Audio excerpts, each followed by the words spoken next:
Sub division होते हैं। आपका पुण्य और पाप जो भी होता है ना, तो उसका 2 फेज है, एक डिस्चार्ज फेज और दूसरा चार्ज फेज। तो अभी आपको जो भी कुछ मिलता है वो पिछला आपने जो बांधा है उसका फल मिलता है। फॉर एग्जाम्पल आपको अभी बहुत ही सब भौतिक में सब अच्छी ऐश आरामी मिलती है, पैसे घर बार बच्चे सब कुछ अच्छा है, सब हैप्पी हैप्पी, कभी कोई तकलीफ नहीं है, अपने हेल्थ वाइज भी आपको कोई प्रॉब्लम नहीं है, सब कुछ सुख है, सब इधर सब भी अच्छा अच्छा है। तो समझो कि पिछले जन्म में आपने पुण्य बांधा था, उसका भी ये फल आ रहा है, जिसका तो आपको आपका सुख मिल रहा है। अभी नया आप बांधती हो तो वो देखो कि अभी आप क्या बांध रही हो, अभी आपके अंदर अभी कैसे भाव चल रहे हैं, दूसरे को सुख देने का ऐसा चल रहा है कि फिर क्रोध मान माया लोभ राग द्वेष होते हैं अपने को, और अब उससे हम दूसरे को दुख होता है, ऐसा चल रहा है। समझ में आया ना? जब राग द्वेष होते हैं ना अंदर, क्रोध मान माया लोभ, तब समझना कि इस समय अपना पाप बंधा जा रहा है, और अंदर शांति है, समता है, आनंद है, प्रेम है, तो समझना पुण्य का बंधे जा रहा है। समझ में आया ना? तो अभी अगर आपका ऐसा क्रोध मान माया लोभ राग द्वेष वाला अंदर चल रहा है, बाहर तो सब कुछ अच्छा है लेकिन अंदर तो ऐसा चलता है कोई ना कोई वजह से, तो समझ लेना कि अभी मिल रहा है आपका पुण्य का फल, लेकिन बांध रही हो पाप। तो इसको क्या कहते हैं?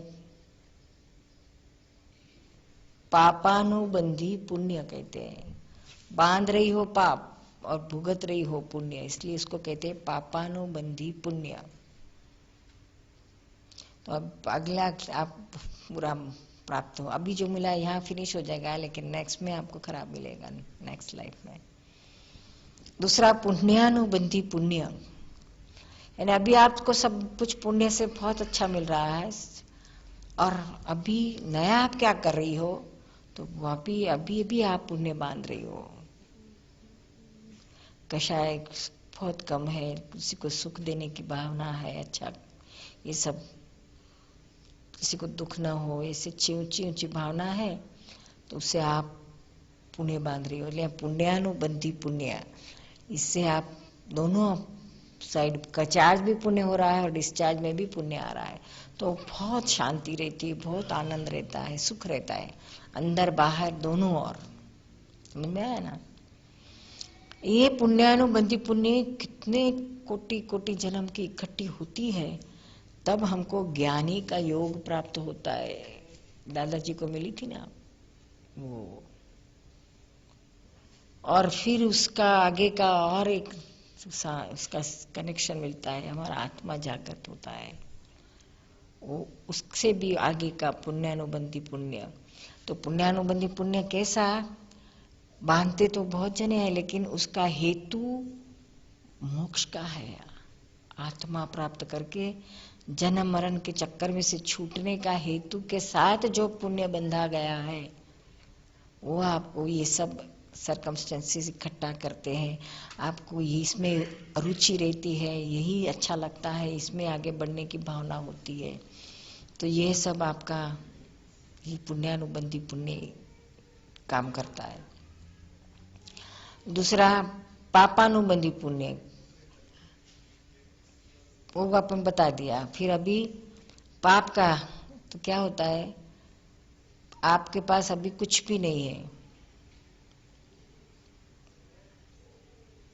क्या आपके पास अभी कुछ भी नहीं है,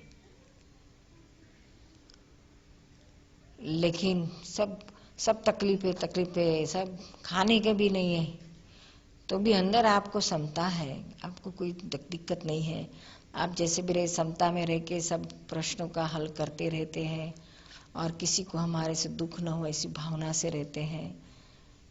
क्या भक्ति में ये सब कुछ करते हैं, शास्त्र का पठन करते हैं, तो बाहर आपका फल आया है पाप का, लेकिन अभी आप बांध रही हो पुण्य।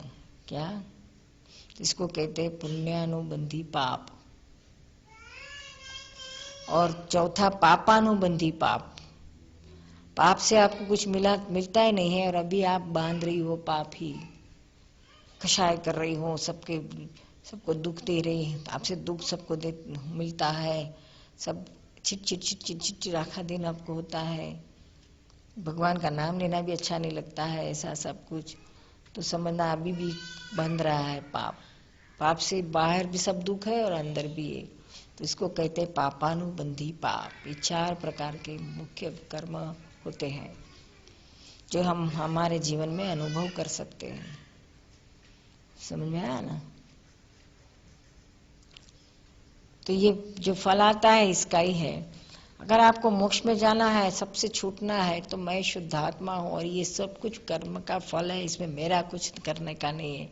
I am not doer at all, मैं करता नहीं हूँ, ये सब परिणाम हो रहे हैं। This is all going on, what ever with Subodh is all result of past charging. Past life का चार्ज किया, इसका ये सिर्फ डिस्चार्ज ही है। तो ये आप उसमें न्यूट्रल रहते हैं और नया चार्ज नहीं करते हैं। एक आपको थोड़ा सा एग्जाम्पल बताऊं किस तरह से चार्ज होता है, प्रैक्टिकल। सपोज कोई लोग आपके पास आए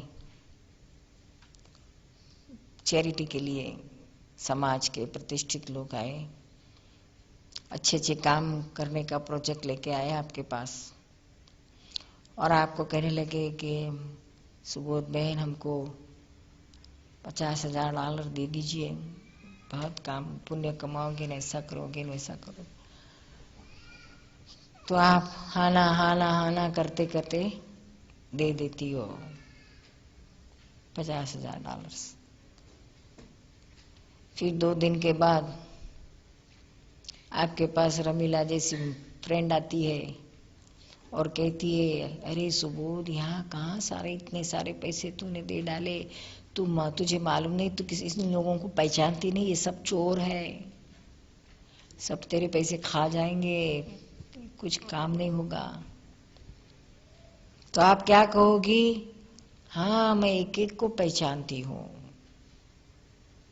सब चोर है, मुझे मालूम है, लेकिन क्या करूँ, ये जो ऑर्गेनाइजेशन था ना, उसके जो चेयरमैन है ना, वो हमारे बेवाई लगते हैं, उसके प्रेशर से देना पड़ा, नहीं तो मैं $5 भी दूं ऐसा नहीं है। ऐसा हो सकता है ना? बाहर करते हैं, अंदर आते तो अलग रहता है। तो अभी क्या हुआ, अभी आपने जो $5,000 दिए ना, तो आपने पास्ट में चार्ज किया था, उसका डिस्चार्ज हो गया है। It happen, it came into action, you gave, finish हो गया, वो डिस्चार्ज पूरा हो गया। लेकिन अभी क्या चार्ज किया? $5 भी नहीं दूंगी। तो क्या, ये पाप चार्ज किया, पाप बंधा गया। 50,000 इतनी बड़ी रकम देने के बाद भी आप पाप बांध रही हो। समझ में? इस तरह से लॉस हो जाता है, अंदर दृष्टि नहीं रहती है। ऐसा तो, और वही कोई ऐसा एक आदमी है जिसके पास सेम लोग जाते हैं, सेम ऑर्गेनाइजेशन वाले, तो बेचारा बहुत पुअर है, गरीब है, तो वो कहता है मेरे पास तो कुछ पैसे नहीं है, सिर्फ $5 है, तो पाँच मैं आपको पूरे दे देता हूँ, लेकिन आज मेरे पास